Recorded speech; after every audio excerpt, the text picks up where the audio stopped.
la bienvenue et je remercie encore une fois et je lui souhaite la bienvenue à notre consultant expert Sibrahim Al-Ali.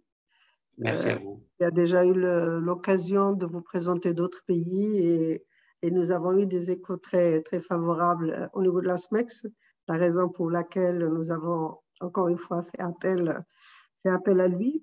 Donc aujourd'hui, on va parler spécialement du Ghana, qui est un pays qui a à peu près, je dirais, la même capacité de population que le Maroc. Je pense, si je ne me trompe pas, 30 millions d'habitants. C'est un pays de l'Afrique de l'Ouest, anglophone. Je rappelle rapidement que c'est un pays qui, comme ça va être expliqué par notre expert, donc parmi peut-être les 10 premiers pays développés, donc c'est une puissance économique importante, et que Sa Majesté avait fait un déplacement dans ce pays où il a présidé la signature de plus d'une vingtaine de conventions dans différents secteurs d'activité. Donc, il y a énormément d'opportunités pour nos membres. Et juste avant de donner donc, la parole, comme vous le savez, la Commission Afrique organise d'un côté des webinaires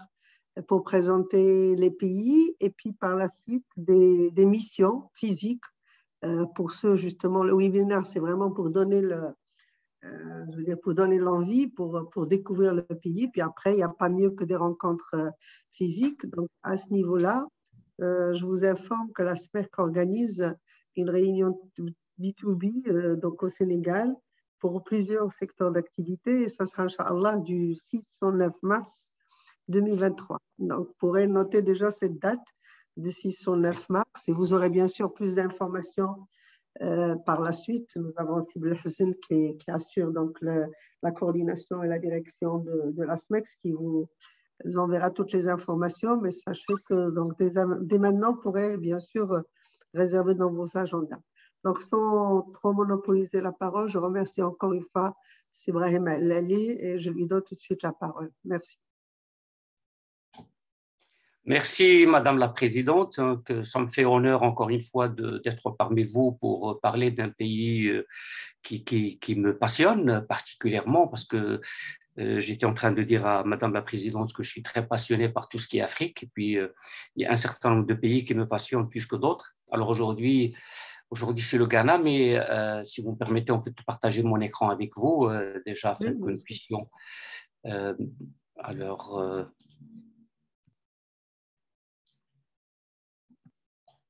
avoir le visuel également sous nos yeux. Alors, je ne sais pas si vous voyez mon écran.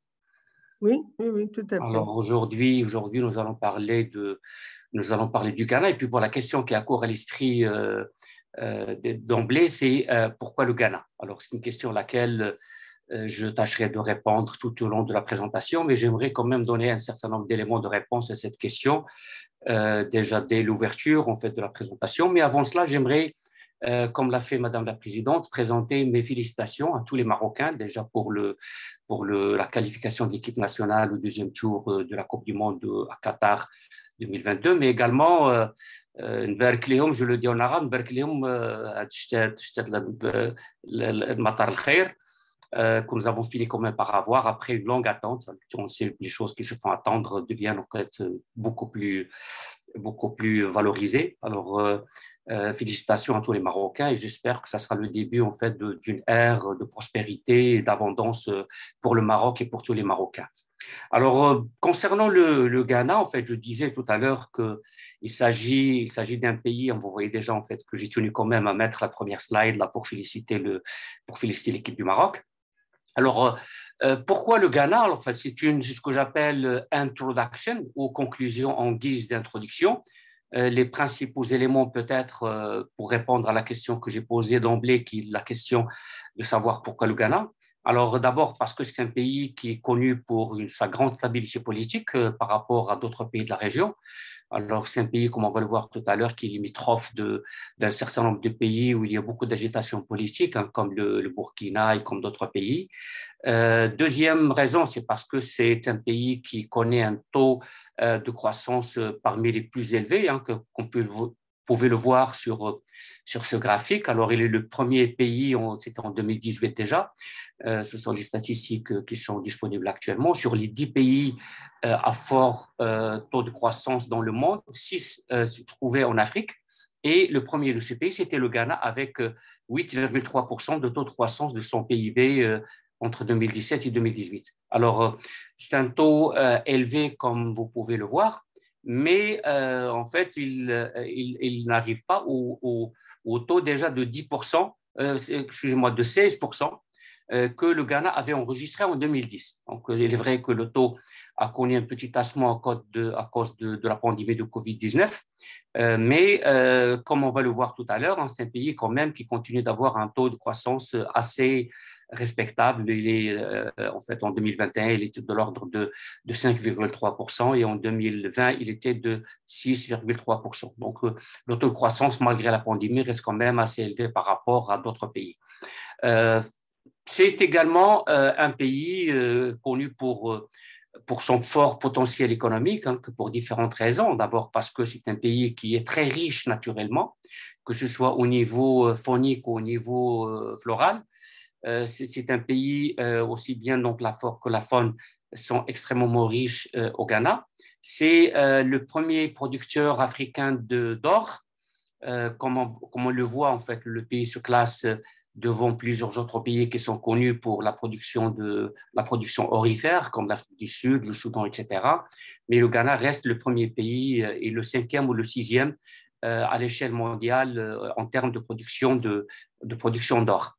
Mais également une autre raison qui facilite énormément le commerce avec le Ghana et qui permet de répondre à la question pourquoi le Ghana pour les Marocains, c'est la présence bancaire marocaine, puisque les 3 banques marocaines sont représentées, soit directement, comme c'est le cas de Bank of Africa, parce qu'on a Bank of Africa Ghana qui quand même occupe une place importante au niveau de l'économie ghanéenne, mais on a également des partenariats stratégiques avec Attijari et la Banque centrale populaire sur le marché ghanéen, ce qui permet quand même de faciliter les échanges commerciaux avec le Maroc et qui donne une raison supplémentaire aux exportateurs et importateurs marocains pour s'y aventurer. Bien entendu, il y a d'autres éléments de réponse à cette question-là, comme la proximité géographique relative, puisque c'est un pays qui se trouve en Afrique occidentale. Alors, combien il s'agit d'un pays anglophone, c'est un pays quand même qui est bordé, comme on va le voir par la suite, par des pays francophones. Donc, au niveau de la monographie du Ghana, vous voyez en fait déjà les couleurs ghanéennes en fait qui sont extrêmement prisées. Et d'ailleurs, en fait, moi qui suis dans le marketing international depuis si longtemps, d'ailleurs, j'essaie toujours d'interpréter les couleurs du drapeau national et des armoiries, parce que généralement, ce sont les couleurs qui sont prisées par les consommateurs et qu'on doit trouver normalement au niveau des emballages du produit, etc. Alors, comme vous pouvez le voir sur ces 2 cartes, déjà, la première carte, celle qui est à gauche, permet de positionner le Ghana par rapport au Maroc. Et vous voyez que c'est un pays qui fait partie de l'Afrique francophone, qui est bordé par un certain nombre de pays où le Maroc est très présent à travers son réseau bancaire, de télécom, mais également des entreprises qui font des affaires avec ces différents pays. Vous avez la Côte d'Ivoire, vous avez, comme vous pouvez le voir ici, Côte d'Ivoire, vous avez le Burkina Faso, donc ce sont des pays. Vous avez également le Togo, vous avez le Bénin, etc. Ce sont des pays, comme vous pouvez le voir ici, en fait, c'est une sorte d'observation qui saute aux yeux, c'est que c'est un pays anglophone, mais qui est entouré de pays francophones. Donc, ce qui pose un certain nombre de problèmes là, pour le commerce transfrontalier avec ces différents pays, mais normalement, si on fait les efforts qu'il faut, c'est un pays qui présente un potentiel extrêmement important pour les entreprises qui acceptent de faire les efforts nécessaires pour y asseoir leur présence. Alors, toujours en termes de profil, donc déjà le nom Ghana, en fait, viendrait, et c'est au conditionnel qu'on pouvait le voir parce qu'il y a différentes sources qui donnent différentes versions. Alors, il viendrait du Soninké Noana, qui est un dialecte parlé au Ghana et qui signifie héros ou qui signifie également roi guerrier. Et c'était le nom qui était donné au roi de l'Empire du Ghana qui était localisé en fait sur le plan géographique un peu plus au nord. Et une autre source dit que c'est un nom qui est dérivé de l'arabe, puisque les Arabo-Berbères se sont installés au Ghana à partir de 734. Et bon, la langue arabe reste quand même une langue qui est très présente au niveau de la civilisation ghanéenne. Et ils disent que le nom Ghana vient du nom arabe richesse ou Rina, Rina qui veut dire richesse en français, et du fait justement du fait de la richesse aurifère du pays, l'ancien nom que le pays portait jusqu'à son indépendance le 6 mars 1957, c'était Gold Coast ou la Côte de l'Or, jusqu'en 1957, et puis par la suite, le nom a été changé pour Ghana, en hommage au roi de l'Empire du Ghana, mais également pour, en quelque sorte, pour s'inspirer de la richesse aurifère, encore une fois, du pays. Alors, c'est un pays, comme le disait Mme Karkari tout à l'heure, c'est un pays de plus de 30 millions d'habitants. Alors, selon le dernier recensement en 2017, le nombre d'habitants était de 25 millions, un peu plus de 25 millions, mais aujourd'hui, les estimations les plus réalistes, en fait, disent que c'est un pays d'environ 30 millions, un peu plus de 30 millions d'habitants. Alors, la capitale du pays, c'est Accra, avec plus de 4 millions d'habitants, mais ça n'était pas la capitale au début de la création de l'État du Ghana. Alors, c'était une autre ville qui s'appelle Cape Coast. En fait, vous voyez en fait les autres principales villes.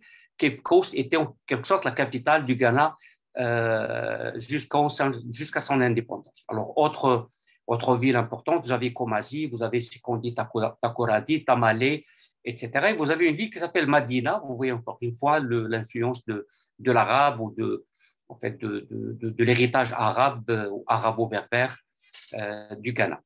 Alors, il s'agit d'une république démocratique constitutionnelle dont le président actuel est Nana Akufo-Addo, qui a été en fait élu en décembre 2020 pour un mandat de 4 ans. Donc, normalement, les élections devront avoir lieu en 2024.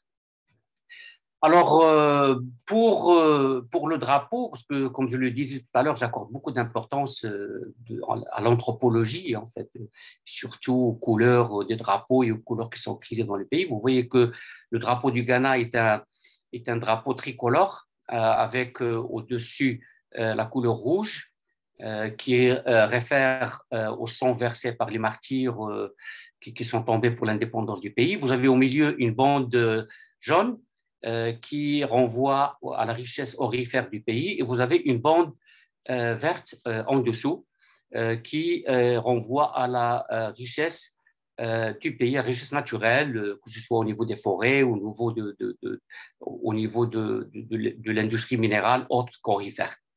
Et en fait, les 3 couleurs déjà sont les couleurs du panafricanisme, parce que ce sont les couleurs, avant le Ghana, c'était l'Éthiopie qui avait choisi ces couleurs-là.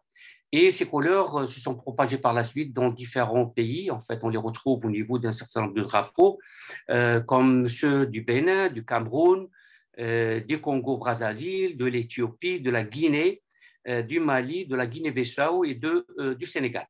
Alors, vous voyez, en fait, les couleurs ne sont pas neutres au niveau de leur choix. Et au milieu du drapeau, on a une étoile noire qui est inspirée, en fait, d'abord, du fait que le Ghana soit le premier pays subsaharien à recouvrer son indépendance en 1957, mais également cela a été inspiré par un précurseur du panafricanisme qui est Marcus Garvey. Marcus Garvey avait une entreprise entre 1919 et 1923, une entreprise qui s'appelait Black Star Line, qui avait les mêmes couleurs qu'on pouvait le voir au milieu de cette image, et qui avait une Black Star, justement une étoile noire au milieu. Et comme vous le savez, en fait, l'équipe nationale du foot du Ghana porte aujourd'hui le nom de Black Star. En fait, ils sont connus pour les Black Stars, et justement, ça vient de ça. Ça vient du fait que le Ghana est très fier d'avoir été le premier pays à retrouver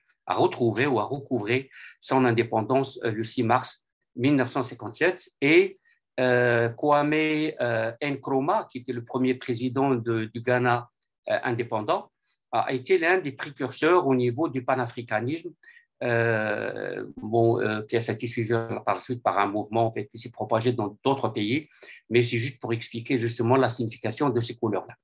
Alors, un pays d'une superficie de 238 000 km², la monnaie locale, c'est le cedi ghanéen. Alors, un dirham équivalait le 25 novembre, soit il y a quelques jours, une semaine à peu près, à 1,3 cedi. 1,3, un dirham pour 1,3 cedi. Alors, c'est un pays classé à faible revenu dont l'économie dépend essentiellement des exportations d'or et de cacao. Alors, le Ghana est le deuxième pays exportateur de cacao après la Côte d'Ivoire et le premier exportateur d'or en Afrique. Alors, c'est un pays quand même qui est mal classé malgré cette richesse. C'est un pays qui est classé en termes d'indicateurs de développement humain du Programme des Nations Unies pour le développement, le PNUD. Il est classé 140e sur 188 pays. Et en termes du classement de Doing Business de la Banque mondiale, le pays est classé 118e sur 190 pays en 2020. Alors, le PIB par habitant est relativement faible par rapport à celui du Maroc, 2370 $, contre 3496 pour le Maroc en 2021. Le taux de croissance du PIB en 2019 était de 6,5% et, comme j'ai dit tout à l'heure, en 2021, il est de 5,3%, justement, du fait de la pandémie. Alors, la population, plus de 30 millions d'habitants, composée essentiellement de jeunes, avec un âge médian de 21 ans, et la plupart d'entre eux, bien entendu, vivent en milieu urbain. En fait, on va voir tout à l'heure que l'agriculture ne pèse pas très lourd dans l'économie du pays.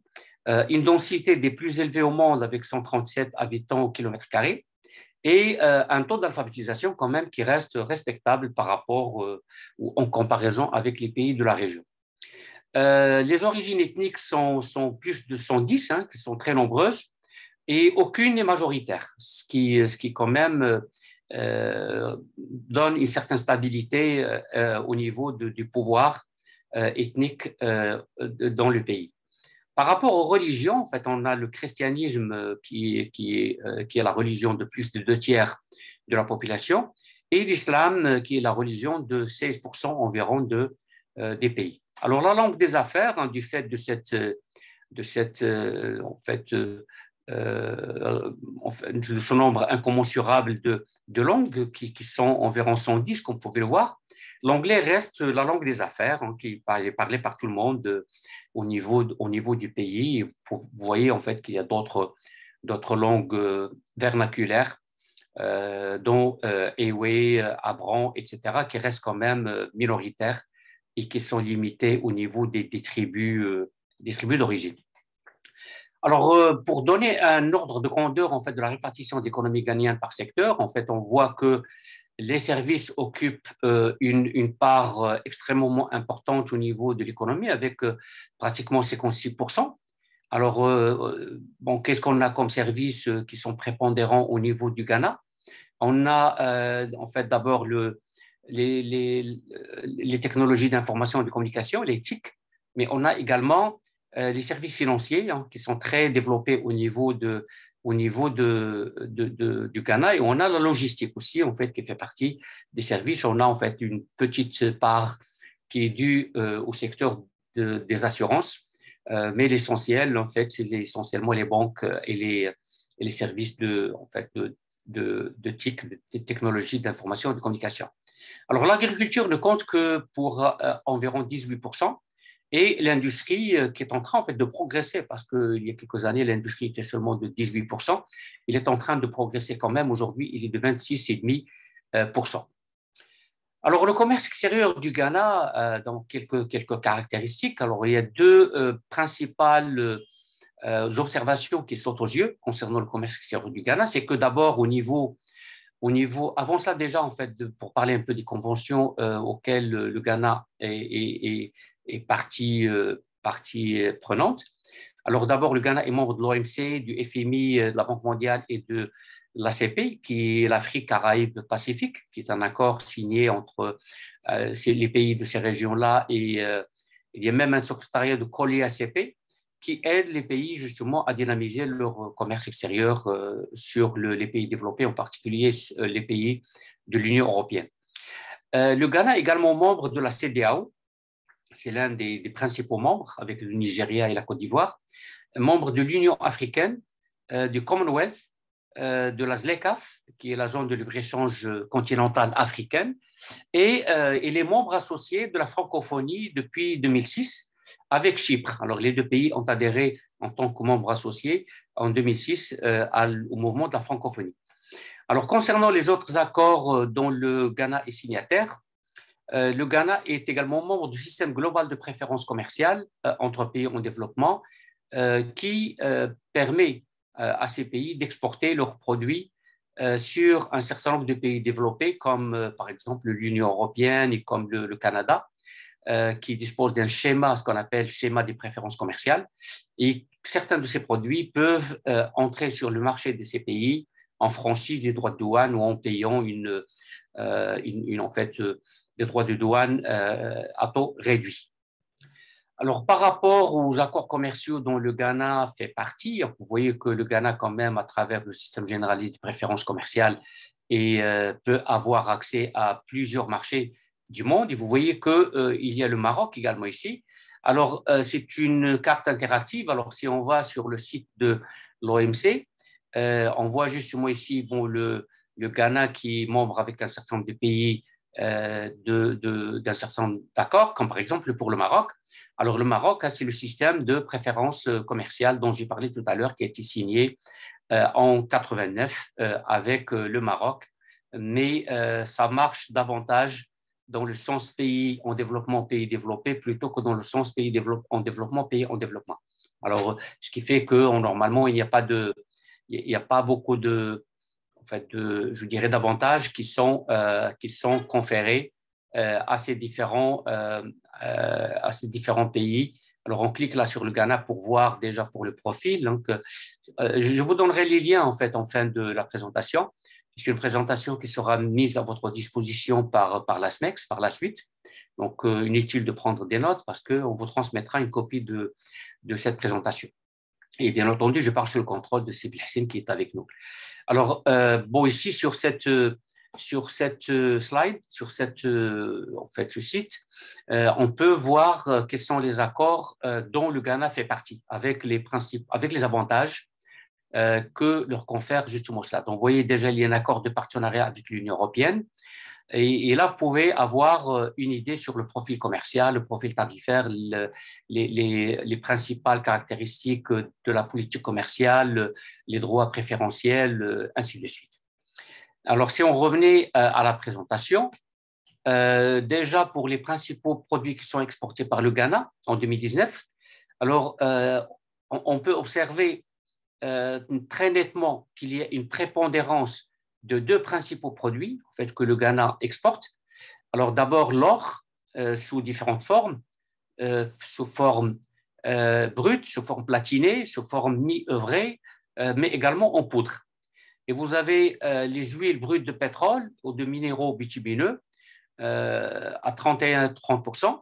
Et vous avez également le cacao en fève ou en pâte, d'accord, qui compose l'essentiel de ce que le Ghana exporte. Donc, vous voyez en fait que le Ghana est très dépendant de l'exportation de ces trois produits, d'accord, avec bien entendu une part en accordéon de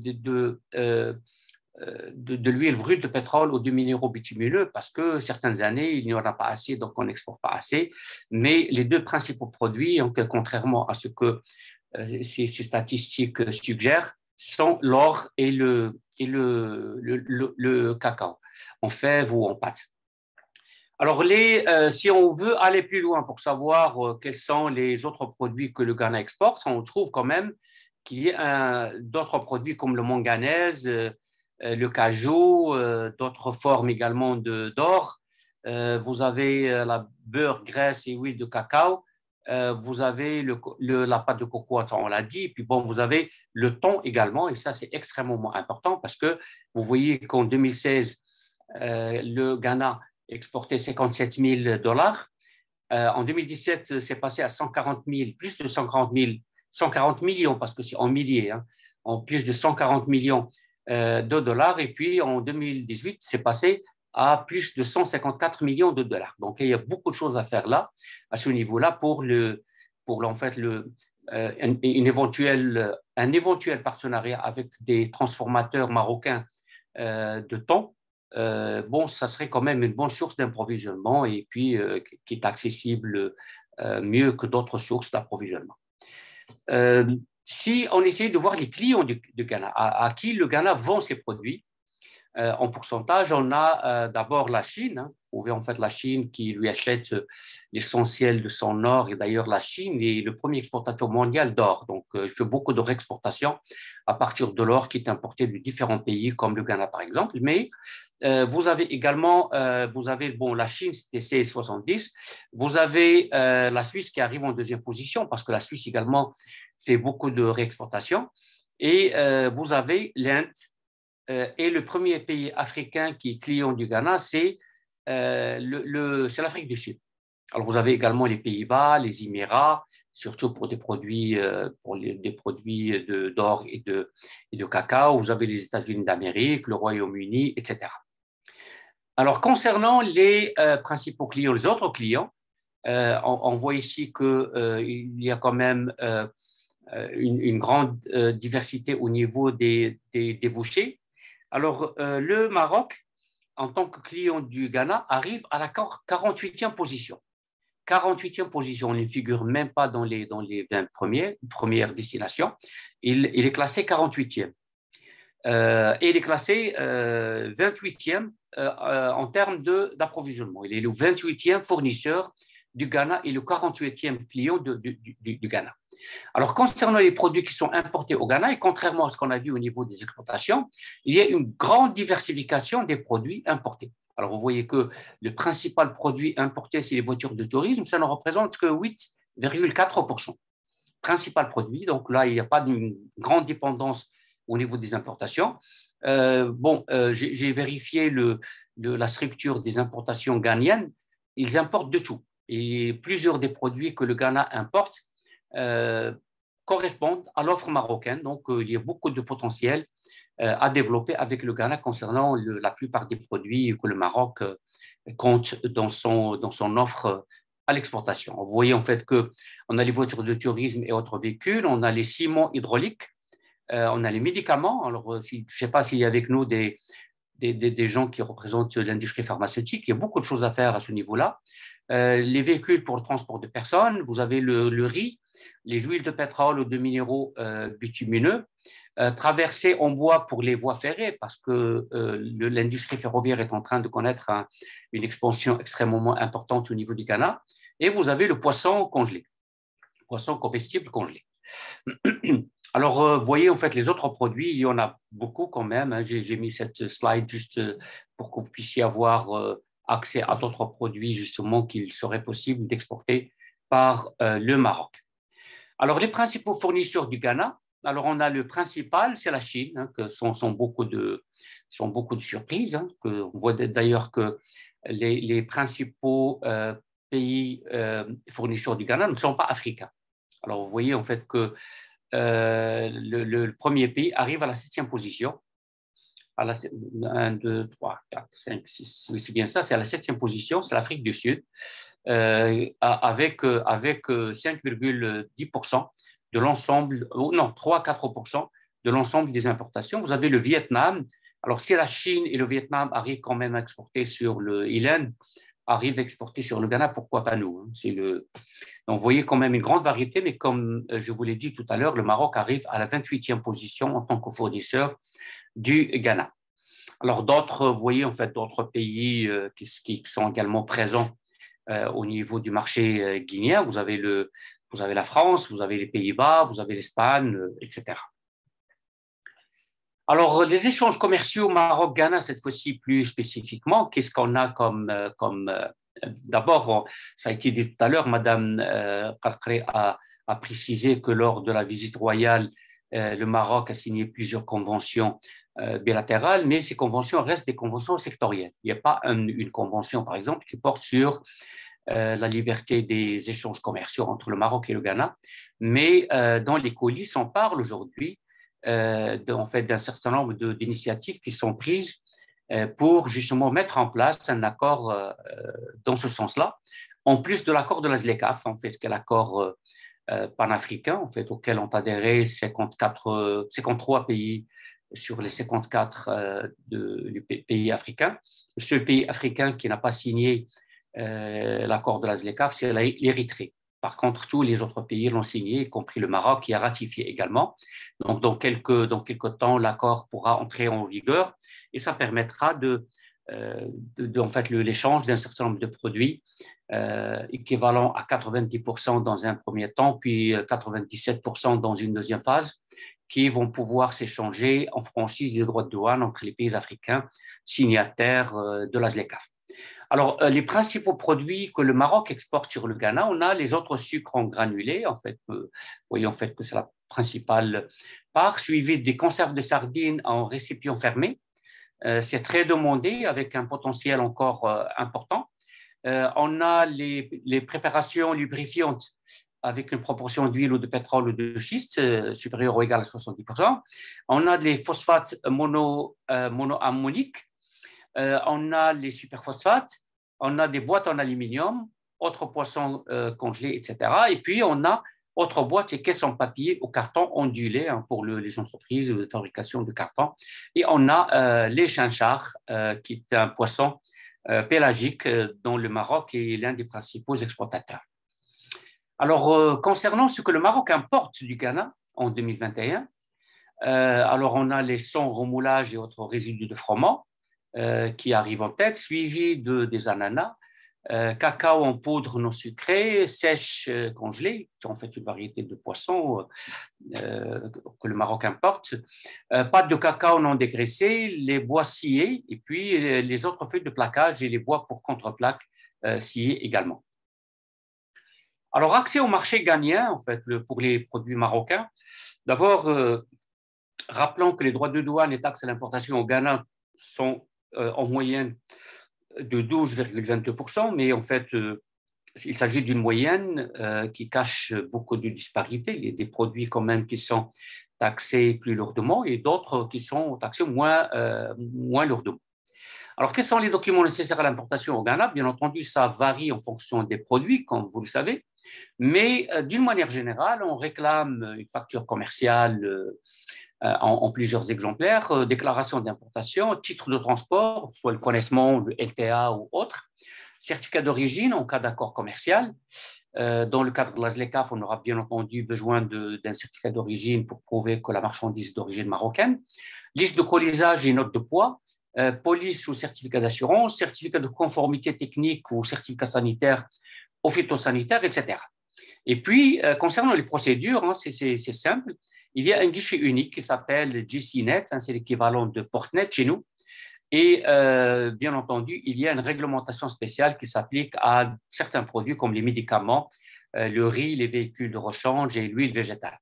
Donc, à ce moment-là, il faudra demander un document, soit si c'est par exemple un produit comme le riz ou comme l'huile végétale, un document à Ghana Food and Drug Administration ou Food and Drug Authority, qui est l'équivalent en fait de notre ONSA, mais bien entendu, ça relève de la compétence de l'importateur. Si du ressort de l'importateur, c'est lui normalement qui doit faire les formalités, mais c'est juste pour que vous puissiez quand même être au courant de ce qu'on demande pour l'importation au Ghana. Alors, concernant la connectivité, il y a deux formes de connectivité. En fait, le routier, pour le moment, n'est pas pratique, n'est pas possible pour des raisons infrastructurelles et également pour des raisons administratives, parce qu'il y a le passage au niveau des frontières qui prend beaucoup de temps. Et en tout cas, c'est un transport quand même qui reste plus coûteux et qui met plus de temps de transit time que le transport maritime. Donc, la plupart, il est préférable aujourd'hui de ne pas considérer cette possibilité. Alors, aujourd'hui, les deux possibilités sont soit le transport maritime via le port de Tangimed, soit le transport aérien, comme on va le voir tout à l'heure. Alors, connectivité, Tangemed de Tema, qui est un port à l'est d'Accra, qui se trouve à une trentaine de kilomètres à l'est d'Accra. C'est comme Mohammedia par rapport à Casablanca. Hein. En plus, la ressemblance ne s'arrête pas là parce que c'est le port pétrolier également du Ghana. C'est le port par lequel transitent les échanges pétroliers entre le Ghana et le reste du monde. Alors, distance en milles nautiques de 3180 milles nautiques qui équivalent à 5890 km. Hein. Si vous voulez avoir un ordre de grandeur, qu'est-ce que ça représente? 5890 km. Hein. Alors, le coût pour un conteneur de 20 pieds, en fait, j'ai pris une cotation il y a, en fait, pas plus tard qu'hier. Alors, 1341 dollars pour un conteneur 20 pieds et pour un conteneur 40 pieds, 2721 dollars. Bien entendu, le transit time varie entre 9 à 25 jours. On va voir, en fait, ça dépend des compagnies, mais ça dépend également des escales. Et la périodicité est de 4 départs et 4 arrivées par semaine. Alors, sur la slide suivante, on va voir justement quelles sont les compagnies maritimes qui desservent le port de Tema et à quelle fréquence. Alors, vous avez, en fait, ça varie entre 9 jours, par exemple, pour Hapag-Lloyd-Arcas à l'export, et 25 jours à l'import pour CMA-CGM, Hapag-Lloyd-Arcas également, au niveau de l'importation. Donc, vous voyez en fait ici les 4 départs et les 4 arrivées par semaine, ce qui fait en fait que c'est une bonne connectivité comparativement à d'autres pays qui ne sont pas suffisamment desservis à partir du Maroc. Donc là, je ne crois pas que le transport puisse poser problème. Alors, bien entendu, le fret est appelé à connaître une diminution encore des coûts prochainement. Vous savez en fait qu'il y a eu une flambée du prix de fret et on dit qu'il est possible quand même que les prix puissent baisser encore. Concernant la connectivité aérienne, il n'y a pas de vol cargo actuellement de Royal Air Maroc sur le Ghana, mais il est possible de faire transporter des marchandises à l'import et l'export dans les soutes des vols passagers, dans les soutes des avions passagers, avec un certain nombre de contraintes qui sont posées surtout durant la période estivale, puisque la priorité est donnée au bagage des passagers durant cette période-là. Bon, bien entendu, s'il y a un volume important de fret, la RAM n'hésiterait pas à mettre en place des avions cargo. Alors, 3 vols par semaine actuellement sur Accra, avec un temps de vol moyen de 4h30. Alors, le tarif approximatif est d'environ 26 dirhams le kilo hors frais locaux. Et je vous rappelle que la SMEX a signé, il y a 2 semaines, je crois, a signé une convention, en fait, a renouvelé la convention qu'elle avait signée avec Royal Air Maroc pour donner un tarif spécial à ses membres. Les membres de la SMEX peuvent donc bénéficier d'un tarif spécial sur le Ghana. Alors, autre vol possible, mais avec des escales et avec des transit times plus longs. Alors, le Qatar Airways, parce que bon, ça va jusqu'à Doha avant de revenir à Accra. Ethiopian Airlines, bon, on peut y aller soit à travers l'Égypte, soit à travers d'autres destinations. Africa World Airlines, qui est la compagnie nationale ghanéenne de transport, donc on peut y aller également à travers des pays comme Londres, etc. Donc, quand même, c'est une gymnastique assez fastidieuse. TAP Portugal, KLM, Emirates, etc. Ce sont également des compagnies qui desservent Accra. Les secteurs à fort potentiel pour les exportations marocaines, donc on a quand même ce tableau, ce graphique interactif qui nous permet déjà de voir qu'il y a un potentiel très important pour un ensemble de produits que le Maroc exporte actuellement et qui sont demandés par le Ghana. Vous voyez, en fait, le pays exportateur, c'est le Maroc, pays importateur, c'est Ghana. Et pour le calcul de ce potentiel, vous avez par exemple les préparations en conserve de sardines. Le Maroc aujourd'hui exploite son potentiel à 42% seulement, donc il reste 48%, 58%, c'est ça, 58%. Donc, préparation en conserve de sardines, comme vous pouvez le voir, le potentiel est de 62 millions. Le Maroc n'exploite aujourd'hui que 36 millions. Donc, il reste 26 millions de potentiel à exploiter concernant les préparations et conserves de sardines. C'est le C0413 au niveau du code SH. Vous avez les engrais minéraux, chimiques, etc. Il y a 4,2 millions. Vous avez les voitures de tourisme. Le Maroc n'exporte pas actuellement sur le Ghana, mais il y a un très fort potentiel. Sachant que le Ghana lui-même, en fait, est constructeur, en fait, assembleur de voitures et exportateur, mais pas des mêmes marques. Il y a possibilité quand même de développer les exportations de voitures. Alors, vous avez les ciments non pulvérisés, quand même 4,4 millions de potentiel. Sardines, sardinelles, etc., le potentiel qui est exploité à hauteur de 132 000 dollars seulement, alors qu'il y a un potentiel non exploité de 7,2 millions de dollars, etc. Alors, bien entendu, vous avez la possibilité d'aller voir vous-même, surtout pour l'industrie électrique également, il y a un très fort potentiel sur le Ghana. Alors, comme je le disais tout à l'heure, la diversité des importations ghanéennes fait que la plupart des produits de l'offre marocaine disposent d'un potentiel important sur le marché ghanéen. Alors, bien entendu, vous avez la possibilité d'aller visiter, d'aller en fait revoir en quelque sorte ce tableau une fois que vous aurez les slides. Donc, vous allez pouvoir voir par vous-même quel est le potentiel pour votre produit en fait en allant ici par exemple, en allant ici et en choisissant uniquement votre produit pour voir quel est le potentiel pour votre propre produit sur le marché ghanéen. C'est un potentiel quantifié en fonction des données de l'ITC, l'International Trade Center. Alors, on retourne à la présentation. Alors, pour les importations, il y a quand même beaucoup de potentiel à développer à partir du Ghana. Là également, c'est interactif. Donc, vous voyez déjà, a priori, qu'il y a des produits qui disposent d'un grand potentiel, comme la pâte de cacao, comme les ananas. En fait, on importe déjà beaucoup du marché ghanéen. Poudre de cacao également, on importe beaucoup. Mais ça ne veut pas dire qu'il n'y a pas de potentiel, même pour les produits qui paraissent saturés. Alors, les graines et les fruits oléagineux, c'est un potentiel qui n'est pas exploité du tout aujourd'hui. Préparation et conserve de thon, de listau et de bonite, là, je le disais tout à l'heure. Or, sous forme brute à usage non monétaire également. Donc, si on va directement à la carte interactive, on a la possibilité de voir, par exemple, que pour le potentiel en or, le potentiel d'exportation est 677 000 dollars.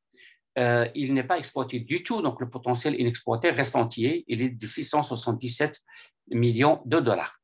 Alors, le Maroc importe pour 657 000 dollars d'ananas, alors que, bon, exportation réelle, donc c'est plus même que le potentiel, ce qui prouve que ce potentiel, c'est le minimum. Parce que lorsqu'on vous dit 100%, ça ne veut pas dire qu'il n'y a rien à faire concernant le produit, mais ça veut dire que le minimum déjà qui était prévu par l'ITC a été atteint. Alors, préparation et conserve de thon et de listau, vous pouvez le voir, il y a quand même un potentiel qui reste entier là pour ceux qui s'intéressent à l'importation. Donc, vous voyez en fait que la partie pour que vous puissiez juste comprendre, une fois que vous serez sur le site, comprendre la présentation. Ce qui est en foncé, c'est le potentiel exploité actuellement, et ce qui est en pâle, c'est le potentiel restant à exploiter. Alors là, bon, dans un webinaire, normalement, on ne dispose pas de beaucoup de temps pour trop entrer dans les détails, et je m'en excuse parce que je dois couvrir l'essentiel pour que je puisse quand même répondre à la plupart des questions des participants. Alors, pour les investisseurs, quel potentiel dans quel secteur? Donc, il y a quand même un programme incitatif, très incitatif, qui a été mis en place par le Ghana pour accompagner les investisseurs étrangers avec plein d'incitations, avec plein d'avantages. Alors, bon, vous voyez déjà, il y a plusieurs secteurs qui disposent d'un potentiel important. Là également, c'est interactif. Alors là, si on va sur le site de l'autorité qui est chargée du développement des investissements, vous allez voir ici, déjà, en fait, il faut quand même que j'attire votre attention sur le chat qui est ici. En fait, si vous avez une question, vous pouvez la poser en temps réel et on vous répond. Il y a quelqu'un qui vous répond dans les minutes qui suivent. pour répondre à votre question concernant tel ou tel secteur. Alors déjà, vous avez différents secteurs qui présentent un potentiel et vous pouvez avoir déjà plus de détails en cliquant sur Read More. Et puis, vous voyez en fait les services financiers, le transport, infrastructure, la santé, la construction, pardon, et bâtiments. Vous avez le gaz et pétrole, vous avez les technologies d'information et de communication et la fintech, l'énergie renouvelable, ainsi de suite. Donc, vous avez déjà un portail ici qui vous donne toutes les indications concernant l'investissement avec ce qu'il faut pour que vous puissiez justement créer votre entreprise ou exploiter en fait le secteur dans lequel vous voulez investir au Ghana. Alors, d'une manière générale, les secteurs porteurs au Ghana aujourd'hui, c'est au niveau de l'exploitation minière, parce que, comme je vous le disais tout à l'heure, le Ghana exporte surtout de l'or à l'état brut ou à l'état mi-œuvré. Il y a beaucoup de choses à faire au niveau de l'exploitation orifère, au niveau du manganèse, au niveau de la bauxite, etc. Exploitation forestière également, en fait, beaucoup de choses à faire. La fonte d'aluminium, la transformation alimentaire, parce qu'il y a une très grande richesse qui, malheureusement, qui n'est pas très bien exploitée. Vous avez dit tout à l'heure que vous avez vu que l'agriculture représente 18,6% au niveau de l'économie. C'est qu'il n'y a pas beaucoup d'entreprises de valorisation, de transformation agroalimentaire. Alors, beaucoup de choses à faire à ce niveau-là et de préférence en partenariat avec les locaux, avec les Ghanéens, quand bien même la loi ghanéenne permet aux investisseurs étrangers de détenir 100% du capital d'une entreprise. Production de ciment, il y a quand même un grand potentiel parce que, comme vous l'avez vu tout à l'heure au niveau des statistiques d'importation, le Ghana est un grand importateur de ciment. Donc, il y a moyen quand même de produire le ciment sur place à partir de la matière première disponible sur place. Construction navale, surtout pour les petits bateaux, pour les petits navires, très demandée. Et c'est une industrie très florissante, en fait, avec un potentiel énorme. Le Ghana a pour ambition de commencer à exporter les petits navires partout dans le monde. Donc, il y a quand même beaucoup de potentialités à faire à ce niveau-là et qui des potentialités également incitation que le gouvernement accorde aux investisseurs. Industrie pétrolière, hein, ça va de soi parce que le Ghana ne dispose qu'une seule raffinerie qui se trouve à Tema, d'accord, et il a pour ambition d'en créer d'autres pour pouvoir réduire ses importations de pétrole raffiné. Alors, quels sont d'une manière générale les principaux avantages de l'investissement au Ghana? Alors, d'abord, les infrastructures plus développées comparativement aux pays de la région. Donc, lorsqu'on compare le Ghana par rapport à d'autres pays limitrophes, il est classé premier, le Ghana est classé premier pour l'indice de paix global en Afrique de l'Ouest et au niveau de la stabilité politique également. Donc, on l'a dit, on fait les infrastructures plus développées, mais également stabilité politique, c'est là où je parle de classement. Une main-d'œuvre qualifiée et formable, une base de consommateurs importante qui est en progression avec une classe moyenne émergente. Le Ghana peut également servir de tremplin pour d'autres pays de l'Afrique de l'Ouest et en particulier pour des pays anglophones comme le Nigeria, comme l'Afrique du Sud, mais également comme le Libéria, le Sierra Leone, etc. Alors les étrangers, je le disais tout à l'heure, peuvent être propriétaires 100% des entreprises, un marché boursier qui est faible mais qui est en pleine expansion aujourd'hui. Alors, quelques défis qui sont associés à l'investissement au Ghana. Bureaucratie lourde, alors un risque élevé de corruption, que le Ghana est classé 75e sur 180, okay, mais à titre de comparaison, le Maroc est classé 87e. Donc, le Ghana est mieux classé quand même que le Maroc par rapport à l'indice de perception de la corruption. Donc là, on n'a pas de leçon à leur donner, mais c'est juste pour que vous puissiez savoir en fait à quoi vous attendre si vous investissez au Ghana. Approvisionnement en électricité est régulier, parce qu'ils n'ont pas beaucoup de barrages et de centrales pour la production de l'électricité. Marché des capitaux sous-développés, c'est ce que je disais tout à l'heure, mais en pleine expansion. Des difficultés sur les marchés émergents qui ont fait la récente dépréciation du CEDI, surtout sous la pandémie de Covid-19. Alors, la pauvreté, quand même, qui reste assez importante dans certaines zones rurales. Il ne faut pas oublier, ça n'est pas sur la slide, mais 85% de la population continue de travailler dans l'informel, ce qui est énorme. Instabilité régionale qui peut affecter indirectement le Ghana, notamment au Burkina, au Nigeria et au Mali, avec le Nigeria avec le Boko Haram qui sévit, Mali et Burkina qui ont connu des coups d'État et qui sont sanctionnés par la CEDEAO, etc. Alors, taux d'imposition au Ghana, pour vous donner en fait une idée de combien ça coûte au niveau de l'imposition. Donc, taxe sur la valeur ajoutée est de 12,5%, impôt sur les sociétés 25%. En fait, retenue à la source pour ceux qui veulent rapatrier leurs dividendes et tout, c'est 8% pour les intérêts, etc. Alors, les accords bilatéraux, le Ghana, pour le moment, n'a pas un traité de non-double imposition avec le Ghana, ce qui est une barrière. Bon, contribution sociale, etc. Bon, tout ça, bien entendu, permet d'avoir un éclairage sur les conditions d'investissement dans le pays. Alors, accès au marché et les principaux aspects culturels des affaires avec le Ghana. D'abord, comme le Maroc, que les horaires de travail sont du lundi à vendredi de 8h à 18h30. Alors, salutations, poignée de main. Il faut toujours utiliser les titres, au risque d'offusquer vos interlocuteurs gagnants. Il faut toujours s'adresser à eux par monsieur, madame, mademoiselle, docteur, professeur, etc. Sauf si la personne vous donne la permission de l'appeler par son nom de famille ou par son prénom. Alors, les gagnants sont très susceptibles, sont très regardants sur ça parce qu'ils risquent d'être offusqués facilement.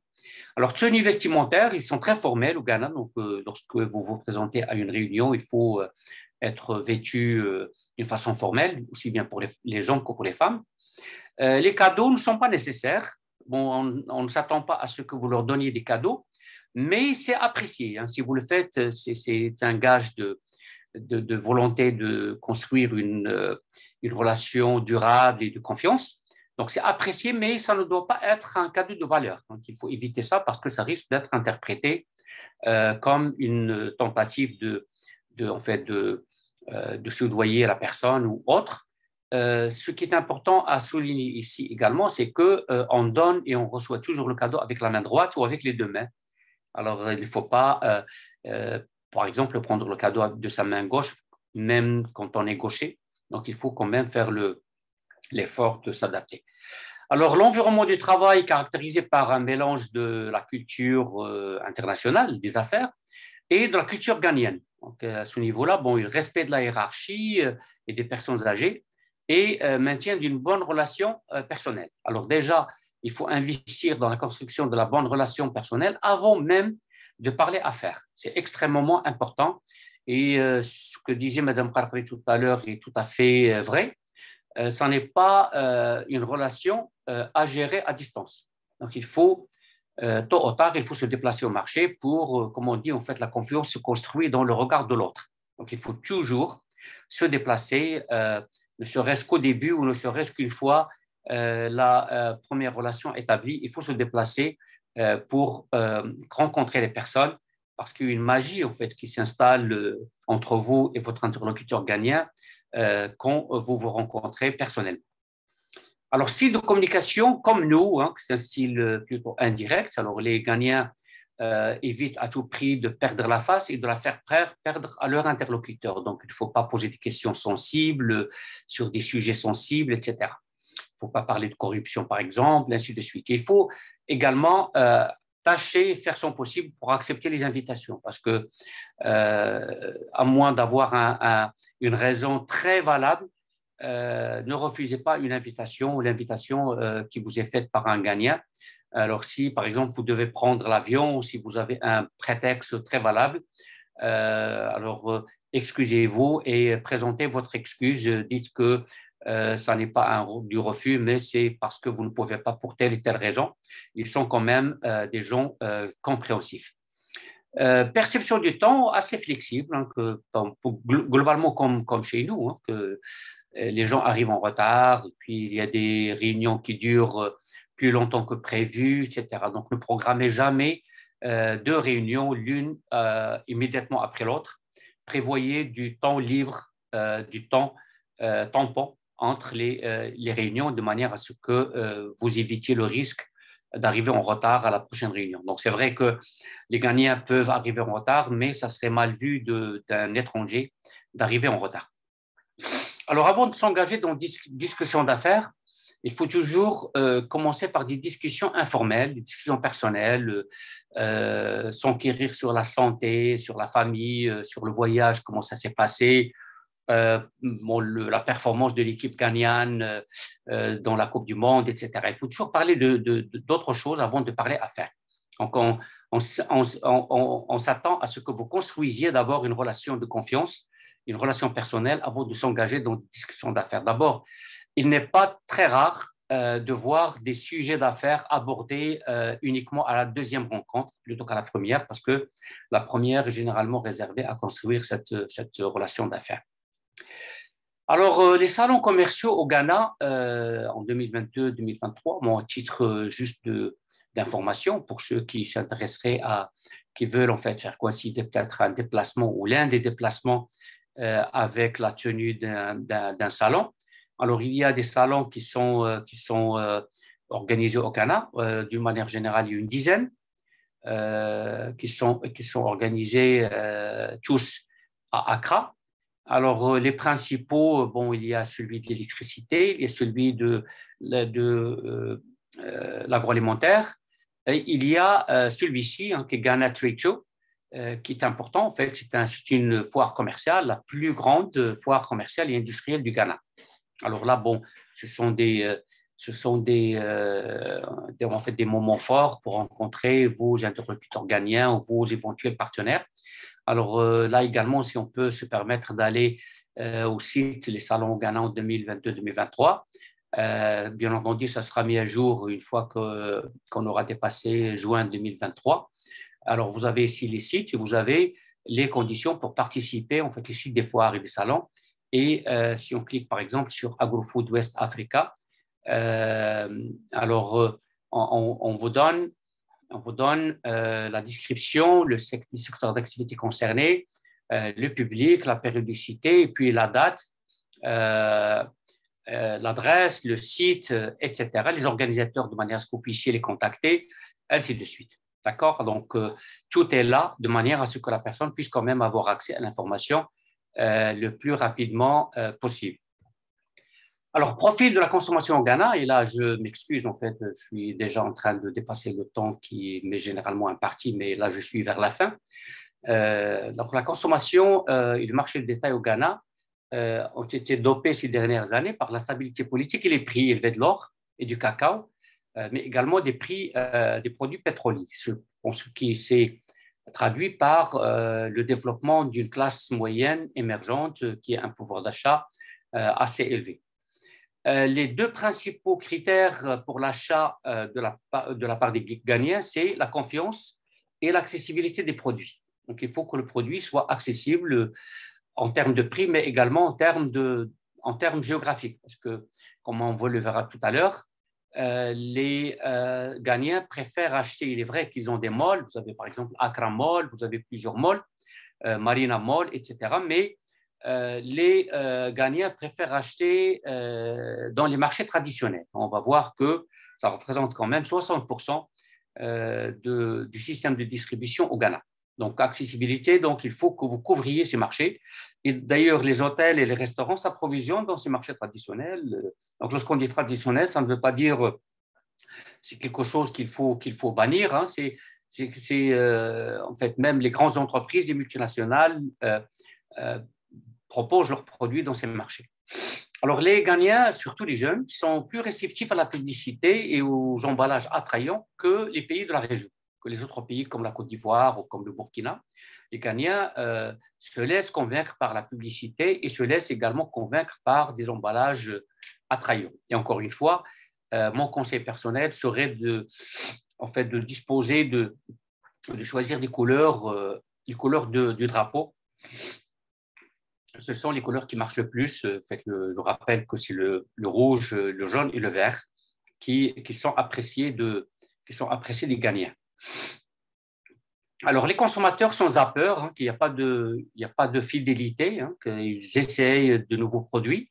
ce qui est à la fois une bonne et une mauvaise chose. C'est une bonne chose pour ceux qui veulent entrer le marché maintenant, en fait, parce que les gens ne vous attendent pas pour consommer.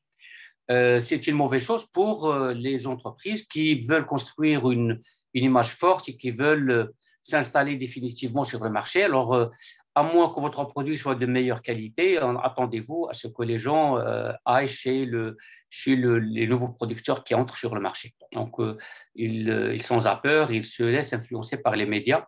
Donc, il faut également avoir une certaine présence sur les médias sociaux pour influencer les gens pour qu'ils aillent acheter vos produits. Alors, surtout les jeunes apprécient beaucoup les produits étrangers et surtout de marque. Et c'est le cas en particulier en ce qui concerne les produits pharmaceutiques et l'habillement. Donc, quand le produit pharmaceutique, par exemple, vient de l'étranger, il a une meilleure cote que les produits qui sont fabriqués localement. Alors, la distribution moderne avance inexorablement avec l'installation d'un certain nombre d'enseignes, surtout des enseignes sud-africaines, comme Shoprite, Massmart, Ilcon et Woolworths, et l'entrée récente en 2017 du Famous Brands, qui est en fait le principal franchiseur alimentaire. Alors, les canaux traditionnels restent toutefois les plus importants, comme on va le voir sur cette distribution des parts de marché. Alors, vous avez ici point de vente détail, c'est 4% seulement. Les magasins de proximité, 36%. Et vous avez les marchés traditionnels, 60%. Alors, les principaux marchés, en fait, principaux marchés concernant les produits en général, c'est Makola Market, le plus important. Et concernant les produits alimentaires et les épices, hein, c'est Kanishi Market. Pour les produits alimentaires et les épices, en fait, ça reste quand même les deux marchés qu'il faut viser essentiellement par les produits. Alors, j'en tire tout de suite une conclusion qui est importante quand même pour quelqu'un qui veut réussir sur le marché. Il faut un partenaire local qui a une présence dans l'un ou l'autre de ces marchés, ou dans les deux, parce qu'il y a quand même des gens qui ont une bonne couverture de ces marchés. Donc, avoir un partenaire local, c'est extrêmement important pour réussir en affaires au Ghana. Et c'est ce que plusieurs distributeurs étrangers ont compris, plusieurs exportateurs étrangers, en particulier chinois, parce que les Chinois, vous le savez, en fait, ils s'installent eux-mêmes. Les Indiens, les Turcs ont compris aujourd'hui en couvrant les marchés traditionnels du Ghana. Alors, vous avez ici quelques vues de Makola Market. Vous voyez, en fait, quand je dis Makola Market, c'est pour les produits en général. Il y a également les produits alimentaires. Alors, produits alimentaires, c'est essentiellement Kanishi Market, mais on en trouve également à Makola Market. C'est un point incontournable là, pour l'approvisionnement. Je m'excuse. Alors, c'est la plaque tournante de la distribution au Ghana.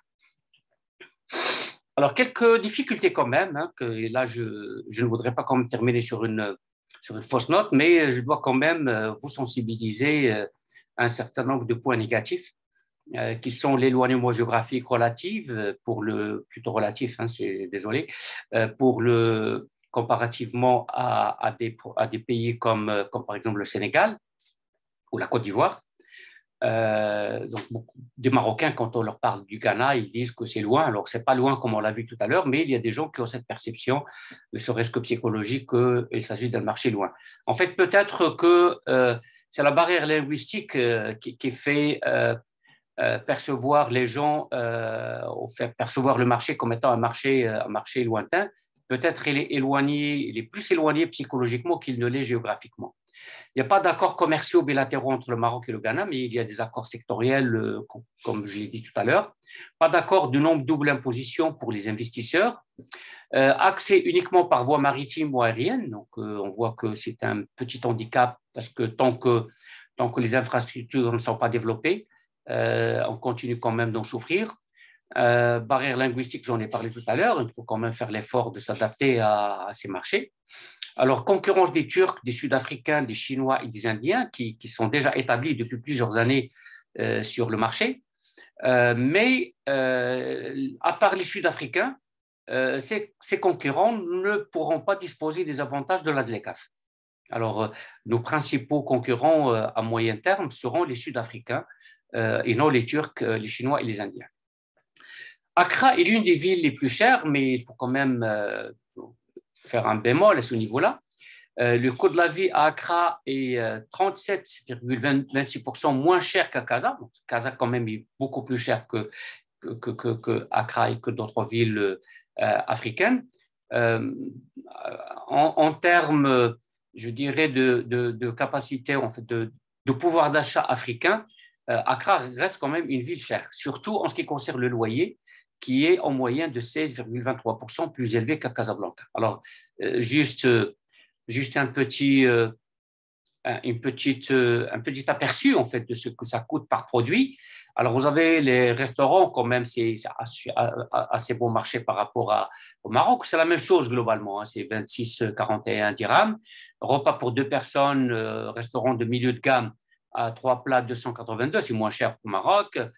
Macmeal chez McDonald's, 47 dirhams, c'est moins cher hein, parce que je crois que c'est 60 dirhams, 62 dirhams, je crois, chez McDonald's. Bière domestique, ça ne m'intéresse pas. Cappuccino, 15,38, c'est moins cher que Casa. Mais lorsqu'on voit, par exemple, le loyer, c'est plus cher. Loyer par mois, appartement dans le centre-ville, 6 225 pour une chambre. Donc, lorsqu'on se compare à Casa, c'est quand même correct, c'est raisonnable, mais par rapport à d'autres villes, ça reste quand même pas cher quand même. Appartement, une chambre en dehors du centre-ville, 435, ce qui est en fait, je dirais, surprenant. Et puis, appartement 3 chambres dans le centre-ville, 14 320. Donc, normalement, je crois que même les 16, quelque chose % en fait, de surplus par rapport à Casablanca, c'est à nuancer. Hein. C'est globalement la même chose ou même un peu moins cher qu'à Casa. Alors, la distribution en fait, des dépenses par poste de dépenses, vous avez par exemple le transport qui prend 8,7% des dépenses, les vêtements et chaussures 13,2%, marché 29,8%, etc. Alors, en termes de facilité de faire des affaires, donc le pays quand même reste mal classé en termes d'indicateurs du Doing Business de la Banque mondiale. Alors, vous voyez que pratiquement partout, le pays est mal classé, sauf peut-être pour l'électricité, pour la protection des investisseurs minoritaires, etc. Mais le pays reste moins bien classé que beaucoup d'autres pays africains, en particulier par rapport au Maroc. Le commerce à travers la frontière sont pays classés 158e, paiement des taxes 152e, les problèmes de paiement sont 61e, ainsi de suite.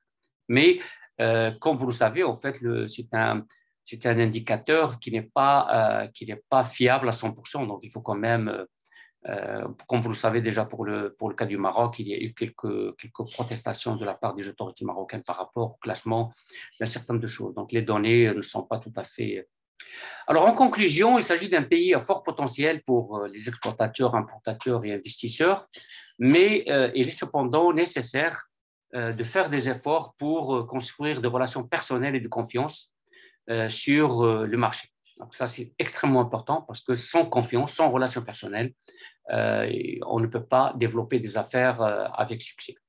Alors, acquisition de plus de connaissances sur les pratiques d'affaires, parce que notre problème à nous au niveau du Maroc, et je le dis en tant que Marocain, c'est que nous avons été formatés pour, en fait, je dirais, nous conformer aux goûts et attentes du consommateur européen. Et il nous faut faire un effort supplémentaire pour que nous puissions nous adapter aux attentes et aux goûts des consommateurs africains. Le consommateur africain n'est pas nécessairement le consommateur européen, donc il faut quand même le comprendre, savoir quelles sont ses attentes, quels sont ses goûts et essayer de s'adapter en conséquence. Donc il faut, comme je le disais tout à l'heure, également une présence physique sur le marché, parce que comme je le disais, la confiance se gagne dans le regard de l'autre au niveau du marché du Ghana. Voici ce que j'avais à vous dire. Donc, j'ai fini. En fait, je vous donne quelques liens pour en savoir davantage sur le Ghana. Alors, pour les questions fiscales, vous avez le premier lien. Vous avez les salons au Ghana. Vous avez ce que je vous ai dit tout à l'heure, le Doing Business pour expliquer en détail comment ça a été calculé. Profil monographique du pays, le Ghana Trade pour tout ce qui concerne le commerce extérieur du Ghana. Vous avez le GCNet, hein, c'est l'équivalent de Portnet chez nous, hein, pour avoir quelles sont les procédures dans le détail.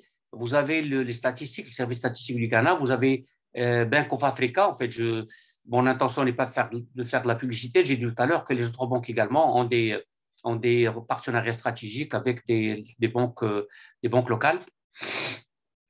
Ghana Export Promotion Authority, hein, c'est l'équivalent de l'AMDE chez nous, hein, c'est pour ceux qui veulent importer.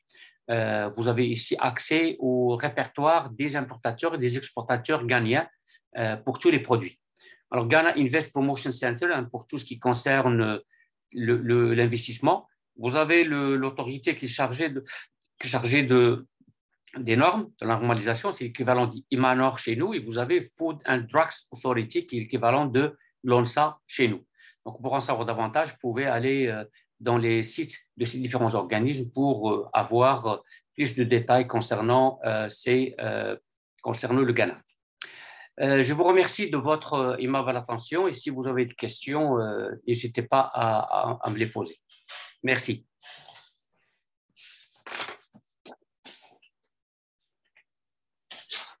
Merci beaucoup, Sibrahim, pour cet exposé très riche en informations, très pertinent.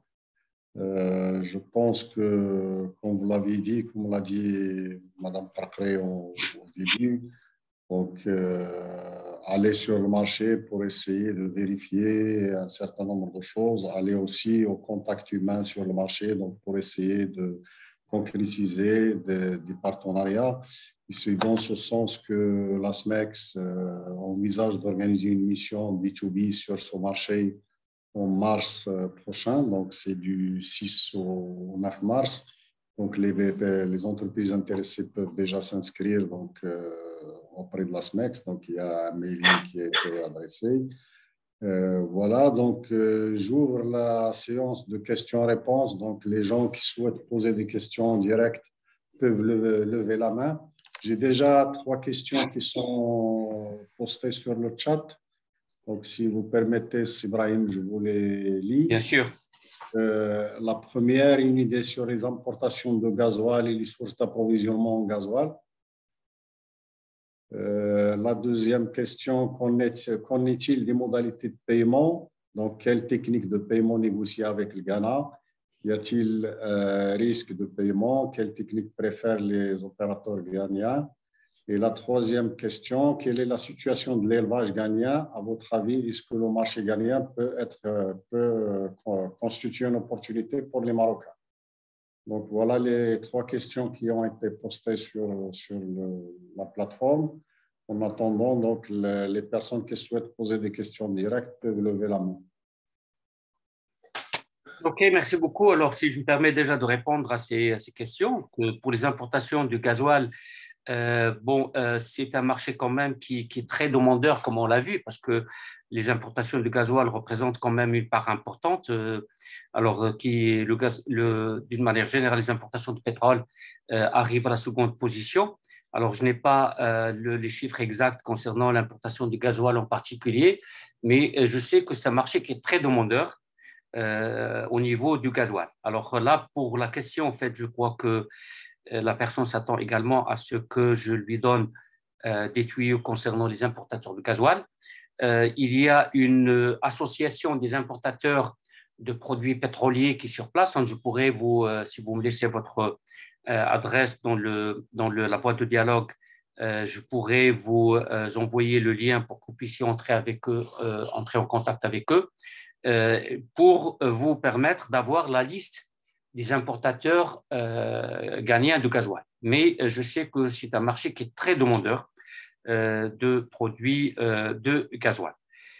Concernant les modalités de paiement, alors, il s'agit quand même d'un marché anglo-saxon, il ne faut pas l'oublier. Hein, la lettre de crédit est normalement le moyen de paiement qui est en vogue pour les premières opérations. pour les premières opérations, donc les gens s'attendent aussi bien à l'importation qu'à l'exportation, que la lettre de crédit soit utilisée de préférence parce que c'est le moyen qui permet d'aplanir les différentes difficultés de paiement et de prévenir le non-paiement. Donc, lettre de crédit.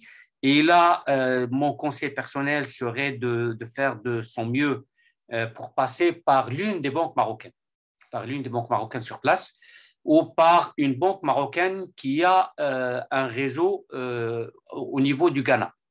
Alors, je sais que pour les banques françaises, il y a la Société Générale qui est présente au Ghana, mais je sais qu'il y a, comme je vous ai dit, les 3 banques marocaines, la Banque Populaire, Attijari et Bank of Africa, qui sont présentes sur place et qui ont un certain nombre quand même de formules pour le développement des échanges commerciaux en toute sécurité entre le Maroc et le Ghana. Donc, lettre de crédit en passant de préférence par une banque marocaine ou présente sur le marché marocain. En fait, une banque qui a un partenariat avec le Ghana. Concernant la situation de l'élevage, alors là, si vous allez sur le site déjà de Ghana Invest Authority, que j'ai présenté tout à l'heure, c'est-à-dire en fait l'agence qui est responsable du développement des investissements, ils ont une sorte de banque de projets, ou à tout le moins une liste des projets les plus porteurs. Et l'élevage en fait partie. Alors, ça veut dire qu'il y a des opportunités là. On veut développer ce genre de choses au niveau du Ghana et au niveau de la structure des importations également. Le Ghana importe pas mal de produits d'élevage. Excusez-moi. Alors, je m'excuse parce que je viens de sortir en fait d'une grippe quand même très, très sévère. Et c'est la raison pour laquelle il y a ces accès de tout de temps en temps. Alors, le marché de l'élevage, oui. Alors, j'ai dit tout à l'heure que pour la plupart des produits que le Maroc peut exporter, l'élevage et le Ghana est preneur. Mais assurez-vous, en allant sur le site de JPC, en fait, qui est l'autorité chargée de l'investissement, pour lire davantage sur le secteur de l'élevage au Ghana. Alors, je n'ai pas les chiffres en tête, mais je sais qu'il y a quand même beaucoup de choses à faire à ce niveau-là et qu'il y a des opportunités à explorer du côté du secteur de l'élevage. Je n'ai pas très bien compris la question. Est-ce que vous la posez dans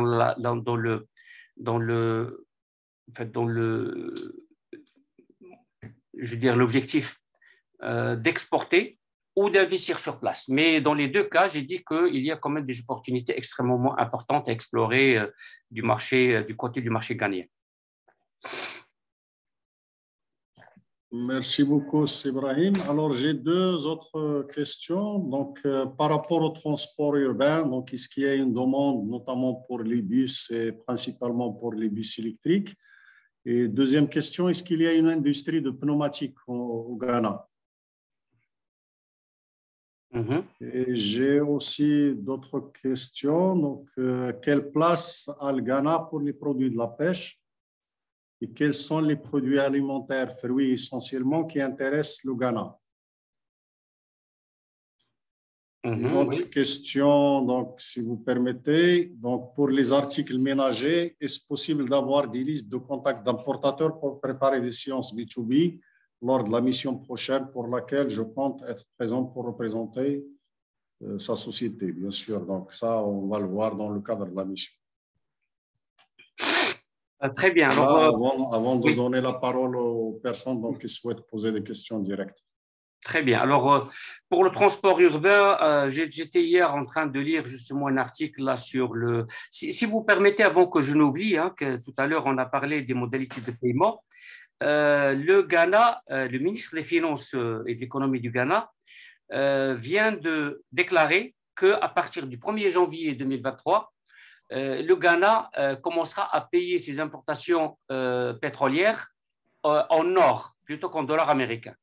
Alors, c'est une nouveauté, hein, que ça n'existait pas auparavant.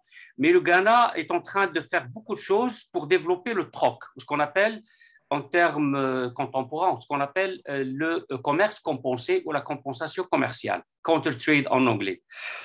Il y a beaucoup de choses pour des entreprises en fait qui seraient intéressées par ce genre de paiement, en fait, produit contre produit. Et je sais que ça reste une opération qui est soumise à l'autorisation de l'Office d'échange au Maroc. Elle n'est pas interdite, cela dit, hein. Alors, pour le transport urbain, j'étais en train de lire un article hier. Oui, c'est en pleine expansion. C'est en pleine expansion.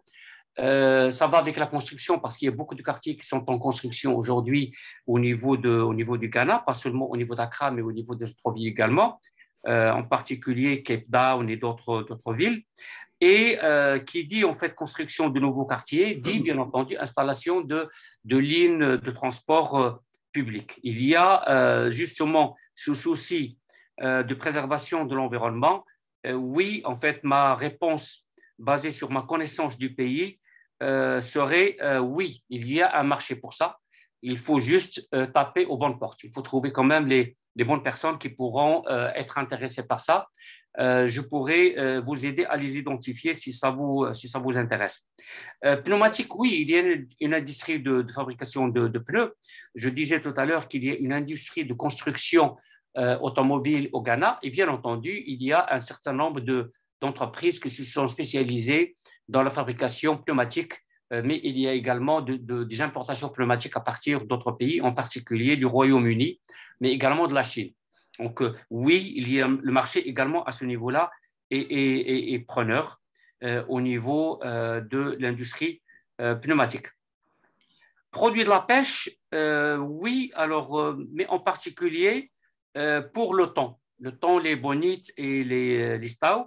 Ça, c'est un secteur qui est pas mal développé, et qui demande d'être développé davantage. Alors aujourd'hui, comme je le disais tout à l'heure, on cherche à développer l'industrie de construction navale.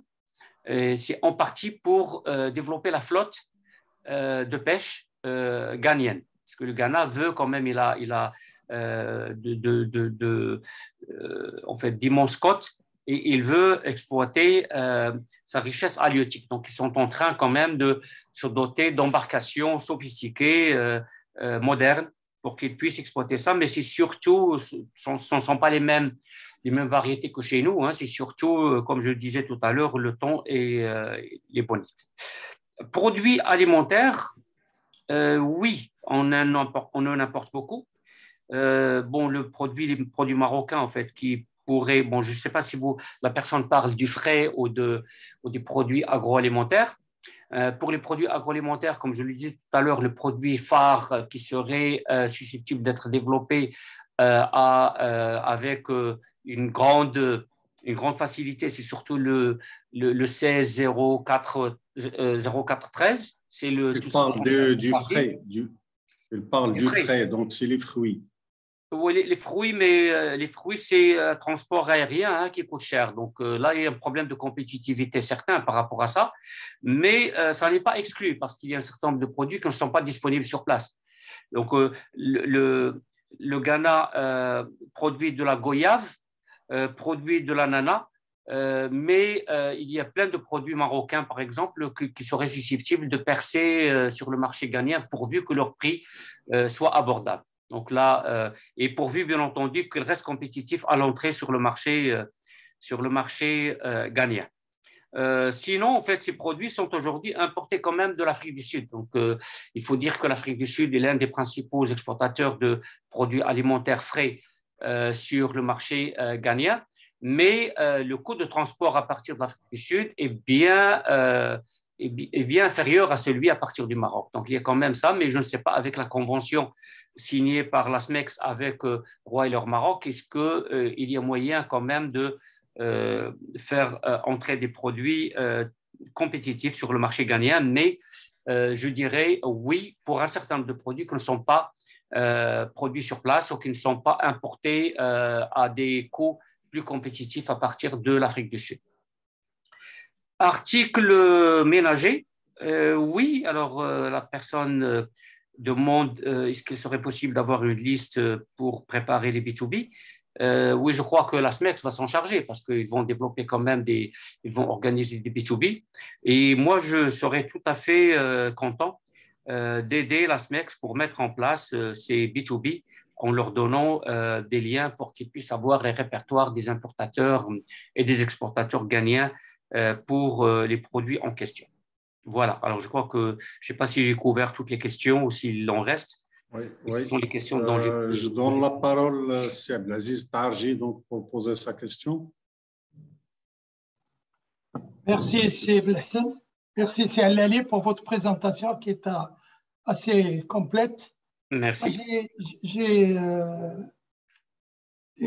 deux questions sur l'électrification, le taux d'électrification du pays, sur le taux d'alimentation en eau potable du pays et sur le raccordement en assainissement. Ça, c'est une première question.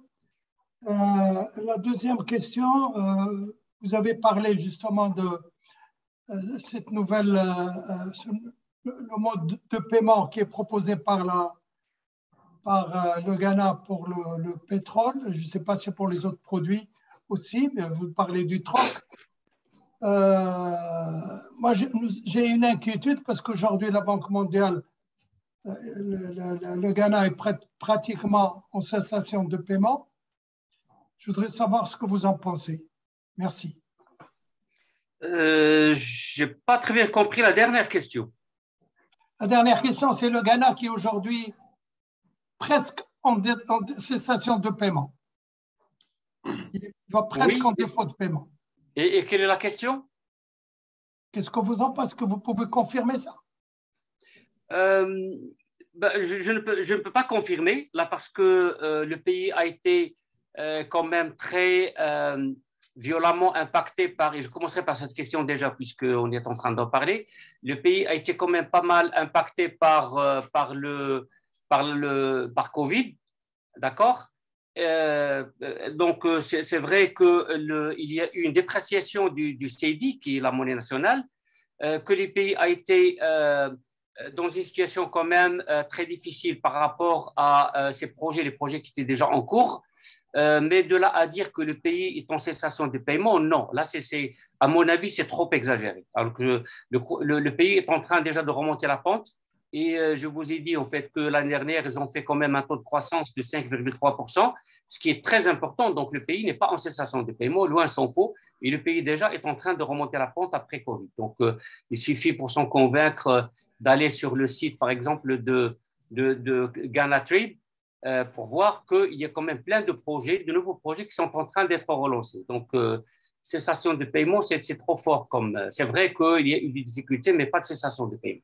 Ça, d'une part. Concernant la question portant sur le taux d'électrification et le reste, alors, il est vrai qu'il reste encore beaucoup de choses à faire à ce niveau-là. Je n'ai pas les chiffres. Hein. Je partage avec vous déjà, encore une fois, je ne sais pas si je peux revenir à ça. Je vais encore une fois partager avec vous mon écran pour voir. Alors, je ne sais pas si vous arrivez à voir ce que j'ai ici sur l'écran. Vous voyez, Sibel Hssen là? Oui, oui. Alors là, bon, on a en fait des taux concernant tout ce dont j'ai parlé, concernant pratiquement tout PIB par habitant et comment il a évolué. Vous avez de la dette totale, la dette par habitant, le déficit, etc. Même il y a ici, on cherche bien, il y a le taux d'électrification, il y a pratiquement tout. Hein. Alors il y a ce site qui donne pratiquement tous les pourcentages. Donc, TVA normal, vous avez le taux dont je parlais tout à l'heure. Alors, sociodémographique, vous avez même le pourcentage d'immigration, taux de mortalité, alors espérance de vie, les suicides, production annuelle de pétrole, etc., etc. Alors, vous avez ici pratiquement tout, mais je n'ai pas en fait le taux en tête, de taux de la natalité, etc. Alors, je pourrais, si ça vous intéresse, je pourrais vous donner ces statistiques plus tard si ça vous intéresse. Mais je sais qu'au niveau de l'électrification, au niveau de l'accès, même au téléphone, ça reste très limité. Ça reste très limité. Alors, j'ai vu des chiffres que j'ai dû par la suite, qui m'ont surpris, et j'ai dû par la suite aller chercher confirmation ailleurs et je n'ai pas trouvé.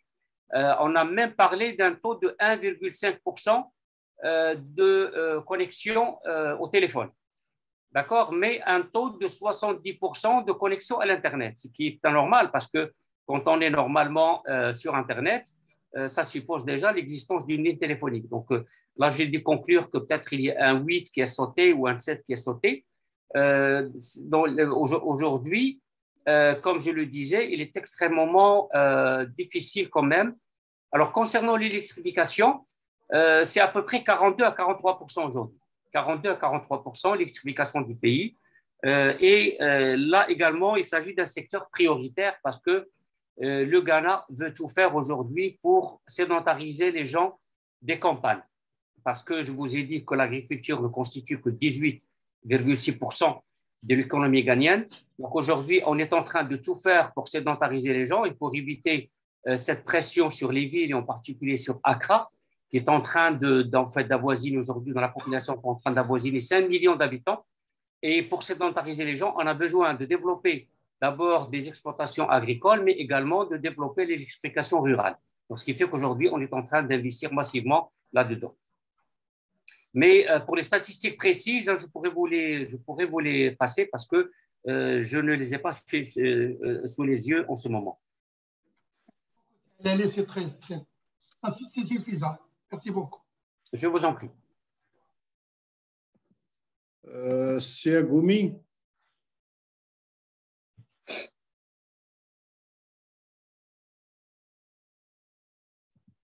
Siagoumi.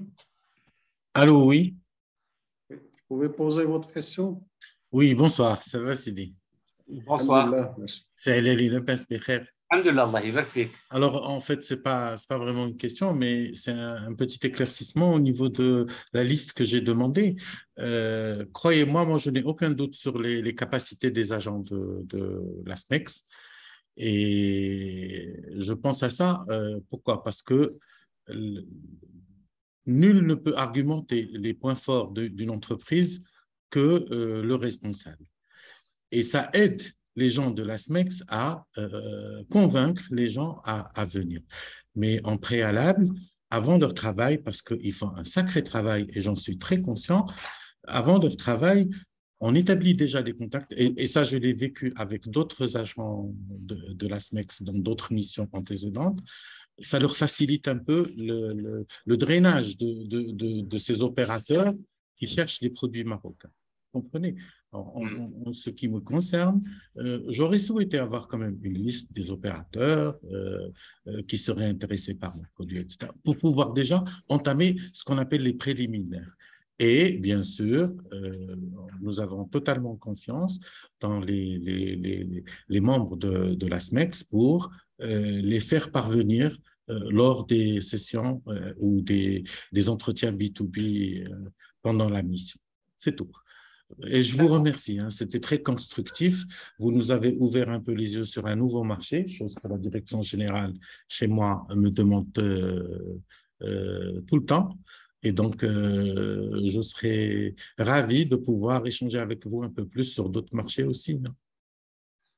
Avec plaisir. Et puis, bon, si je peux vous aider en quoi que ce soit, n'hésitez pas. Vous êtes très aimable. À la fin de la présentation, vous avez mon adresse email.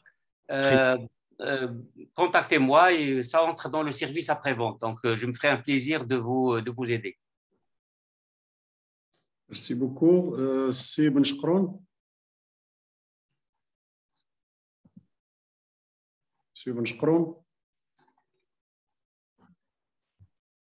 Bonjour. Bonjour. Oui, je vous remercie d'abord pour votre présentation claire et détaillée. Merci.